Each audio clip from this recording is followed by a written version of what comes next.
In today's video, I'm going to show you how you can change your username on Twitter. So to change your username on Twitter, this is a really simple thing to do. So the first thing you will need to do is head over to your Twitter app. Once you open up Twitter, you will be on your feed here.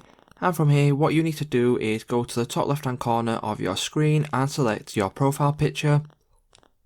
Once you click on your profile picture, as you can see near the bottom, there is an option now for settings and privacy.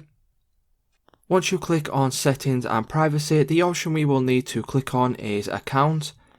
Once you click on account, as you can see at the top of the screen, there is an option for username. So if you click on username, what that will do is it will allow you to see your current username, and then it will allow you also to enter in a new username.